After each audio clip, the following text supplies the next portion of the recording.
Everyone, I am Abha and you are watching happy mummy blogs. आज मैं आपके लिए लेकर के आ गई हूँ एक और भी बहुत ही इम्पोर्टेंट सा वीडियो, जो कि अगर आप मॉम टू बी हैं तो आपको बहुत हेल्प करने वाला है। और अगर आप पेरेंट्स बन चुके हैं, आपका छोटा सा बेबी आ चुका है, तो भी आपको ये वीडियो देखने की जरूरत है, क्योंकि इसमें मैं आपको बताने वाली हूँ न्यू बॉर्न बेबी से जुड़ी हुई 10 ऐसी बातें जो आपको पता होना चाहिए अगर आप अभी पेरेंट्स बने हैं या फिर आप पेरेंट्स बनने वाले हैं, आप मम्मी बनने वाली है, अभी कुछ दिन में आपका बेबी आने वाला है। तो ये सारी बातें आपको पता होनी चाहिए पहले तो चलिए बिना किसी देरी के फटाफट से वीडियो शुरू करते हैं। पर उसके पहले अगर आप यहाँ पर नए हो और फर्स्ट टाइम व्यूअर हो तो क्या करना है, आपको चैनल को सब्सक्राइब करना है, बेल आइकन को ऑन करना है एंड हमारे चैनल पर वीडियोस एंड ब्लॉग्स को देखते रहना है। तो चलिए बिना किसी देरी के वीडियो शुरू करते हैं।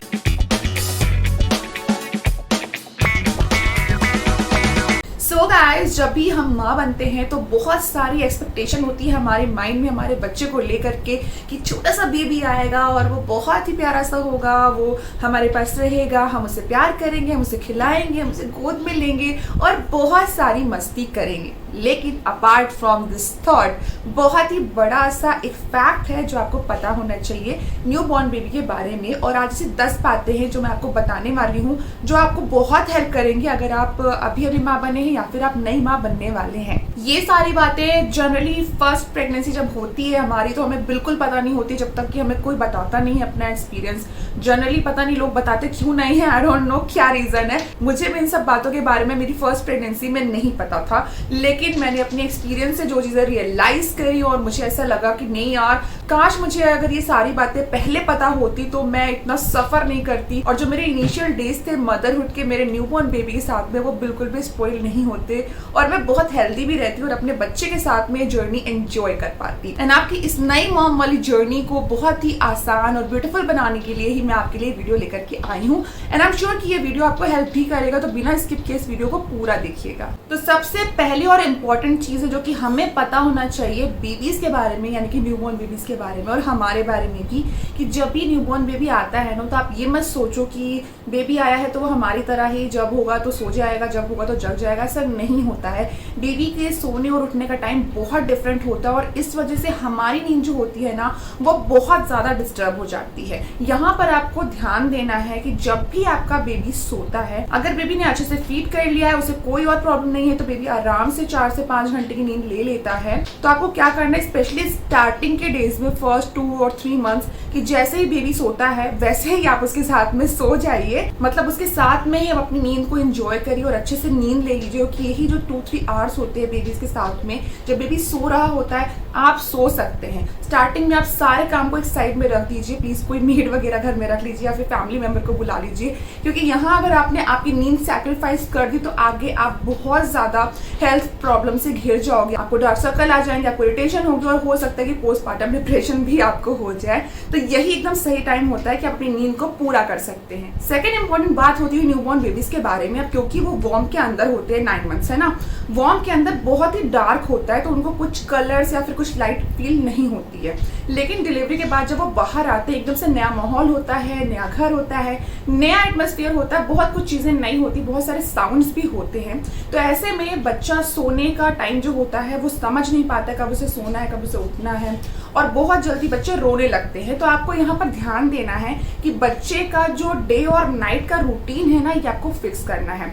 दिन के टाइम पे आप थोड़ा सा ब्राइट रखो रूम के अंदर, लेकिन जैसे ही शाम होती है आपको डीप कर लेना, आपको डार्क कर लेना है, और रात में बिल्कुल डार्क कर दीजिए, जिससे कि बच्चे को कुछ दिन के बाद में दिन क्या है और रात क्या है, बच्चे इस तरीके से रिलेट कर लेते हैं, उन्हें कब सोना है, उन्हें कब उठना है, कब दिन हो गया, कब रात हो गई, कब शाम हो गई है। तीसरा इंपॉर्टेंट पॉइंट है स्वेडलिंग, यानी कि बच्चे को स्वेडल करना, बच्चे को अच्छे से लपेट के रखना, कवर करके रखना। ये बहुत ज्यादा इंपॉर्टेंट होता है। जनरली पेरेंट्स क्या करते हैं, उनको ऐसा लगता है समर्स का टाइम है तो बच्चों को ऐसे ही छोड़ दो, उसे गर्मी लगेगी, क्यों लपेटना, क्यों कवर करना। बट एक्चुअली बच्चे को ऐसा कुछ भी फील नहीं होता है। बच्चा जिस टेम्परेचर में वॉर्म के अंदर होता है ना, बाहर बिल्कुल ऑपोजिट टेम्परेचर से मिलता है। तो यहाँ पर आपको बच्चे को स्वेडल करना बहुत जरूरी है, just to make them self comfortable. और जब बेबीज मदर के वॉर्म में होते हैं तो एमनियोटिक फ्लूइड से घिरे होते हैं यूट्रस के अंदर, तो एकदम कोजी सा प्लेस हो जाता है अंदर और उनको बड़ा अच्छा लगता है, बड़ा आराम लगता है, ऐसे ऐसे करके सिकुड़ करके बच्चे रहते हैं। लेकिन जैसे वो बाहर आते हैं उनके हाथ पाँव पूरा फैल जाते हैं और उनको बहुत ही अनकंफर्टेबल फील होता है।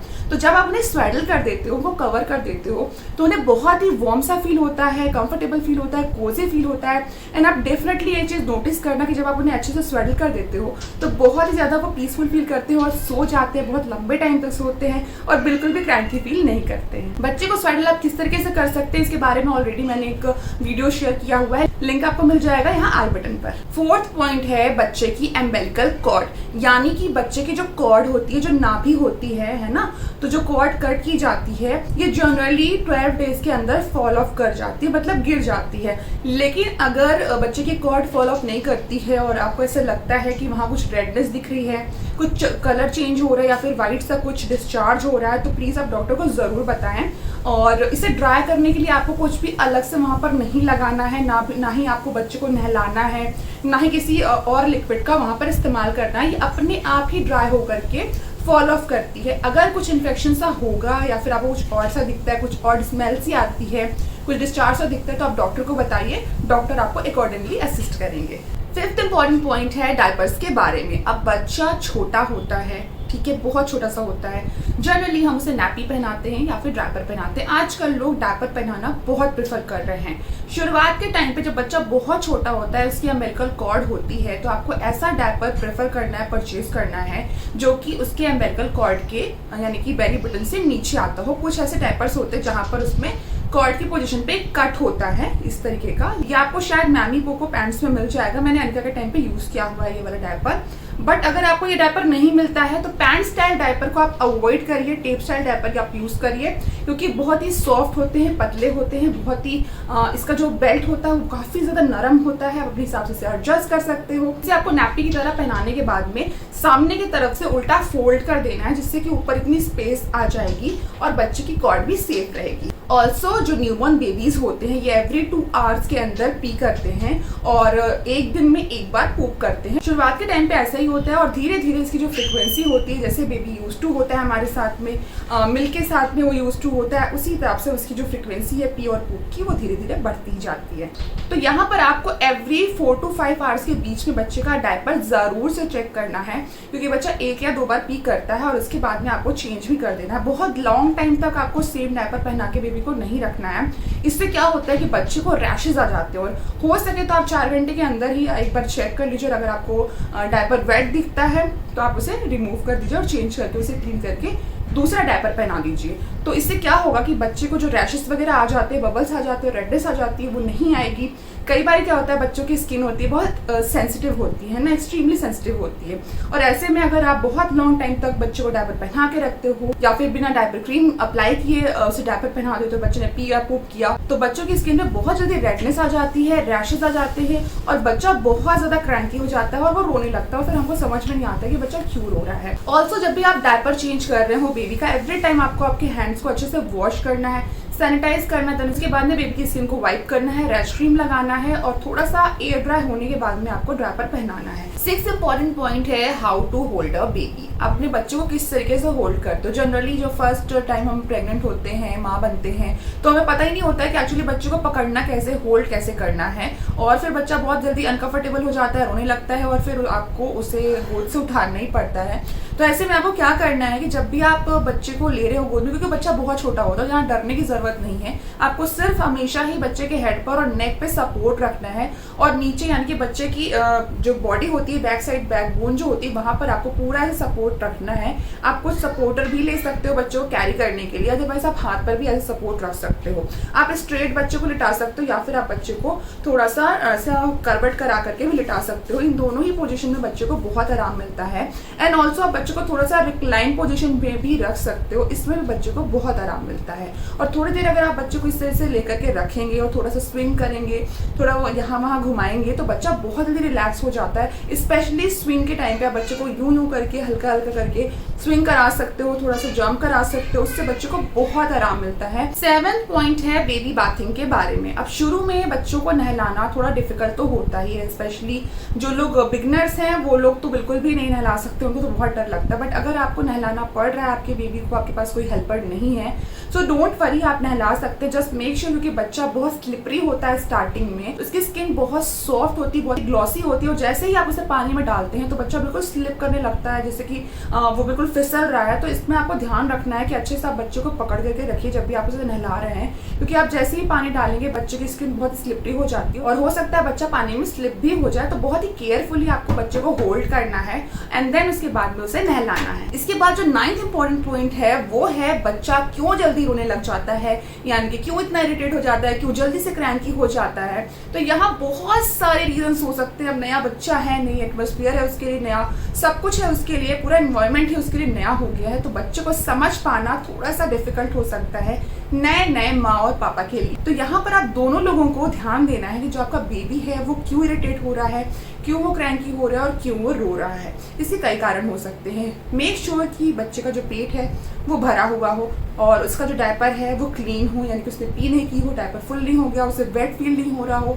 मेक श्योर कि उसे बहुत ज़्यादा अनकंफर्टेबल नहीं फील हो रहा हो। अगर उसे अनकंफर्टेबल फील हो रहा है तो आप उसे स्वेटल करके देखिए, उसे फीड करा करके देखिए, उसे डिफरेंट तरीके की साउंड से, यानी कि आप जब साउंड क्रिएट करोगे ना तो उसे बहुत अच्छा लगता है, वो साउंड से भी अच्छा रिलैक्स फील करता है और रोना बंद कर देता है। ये भी आप ध्यान दो कि अगर बच्चा रो रहा है तो कहीं उसे पेट में दर्द तो नहीं हो रहा है और उसे किसी भी तरह का कोई और प्रॉब्लम तो नहीं हो रही है। उसकी बैक चेक करिए, उसकी टमी चेक करिए एंड ऑल्सो उसके जो पैर के साइड्स हैं वो जरूर चेक करिएगा, बम वाला जो हिस्सा होता है वो और साइड्स वाला, क्योंकि हो सकता है कि उसे रैशेज आ रहे हो, बबलिंग आ रही हो या फिर उसकी स्किन में कुछ इरिटेशन हो रही हो। इसी के साथ में मेक श्योर कि आपने बच्चे को एवरी 2 आवर्स में 15 मिनट्स की फीड दे दी है, प्रॉपर फीड करा दिया है, उसका टमी फुल है और उसे भूख नहीं लग रही है। बेबी के कपड़े आपको टाइम से चेंज कराने हैं। अगर आप उसे स्पॉन्ज बाथ दे रहे हैं तो मेक श्योर कि उसकी स्किन पूरी ड्राई हो गई हो, कहीं पर भी किसी भी तरह का मॉइस्चर नहीं रह गया हो और कपड़े जो आपने पहनाए हैं वो साफ हो, अच्छे से धूप में सुखाए हुए हो, जिससे कि उसे किसी भी तरीके का फर्दर स्किन इन्फेक्शन ना हो। एंड आई गेस अगर आप ये सारी बातें ध्यान में रखोगे ना तो आपका बेबी बहुत कंफर्टेबल रहेगा और बिल्कुल भी चिड़चिड़ा फील नहीं करेगा। इसके बाद next and the last point जो कि 10th पॉइंट है हमारा, वो है बेबी की मदर एंड फादर के साथ में बॉन्डिंग से जुड़ा हुआ। जी हाँ, आपको ऐसा लग रहा होगा इतना छोटा सा बेबी है, उसे हमारे बारे में क्या पता, वो कैसे समझेगा कि हम उसकी मम्मी हैं, हम उसके पापा हैं और या फिर हम कोई और रिलेशन में हैं उसके साथ। सबसे पहला जो टच होता है बेबी का वो होता है उसकी माँ के साथ। और ऐसा बोलते हैं कि जितना ज़्यादा माँ का बच्चे के साथ में स्किन टू स्किन टच होता है ना, उतना ही ज़्यादा डीप बॉन्डिंग बेबी अपनी माँ के साथ में क्रिएट कर पाते हैं। एज अ मदर और एज अ फादर अपने बच्चे के साथ में स्किन टू स्किन कॉन्टैक्ट में ज़रूर रहो। उसे गोद में लेना, उसके गालों को सहलाना और सर पे हाथ रखना, उससे बातें करना, उससे हाथ को रब करना और उसके पैर को रब करना, इस तरह की जो छोटी छोटी चीज़ें होती है ना, इससे बहुत जल्दी आप बच्चे के साथ में बॉन्डिंग क्रिएट कर पाओगे। बच्चा जल्दी से पहचान पाएगा कि आप उसकी मम्मी हो और उसके पापा हो। ऑल्सो आप बच्चे के साथ में बात करते रहिए, डिफरेंट तरीके के साउंड क्रिएट करते रहिए। आई नो शुरू में बच्चे को ये कुछ समझ में नहीं आता कि क्या हो रहा है, लेकिन धीरे धीरे वो इन्हीं सब चीज़ों से रिलेट कर पाता है आपके साथ अपनी बॉन्डिंग को। So guys that's all for today and I am sure आज का जो वीडियो था डेफिनेटली आपको हेल्प जरूर करेगा। और अगर आपको वीडियो थोड़ा भी हेल्पफुल लगा है, पसंद आया, तो प्लीज आप वीडियो को लाइक जरूर करें, आगे शेयर भी जरूर करें, जिससे कि आपके साथ साथ और भी मम्मियों की हेल्प हो पाएगी। और मैं मिलती हूँ आपसे मेरे नेक्स्ट वीडियो में एक और हेल्पफुल से टॉपिक के साथ। Stay happy and bye bye.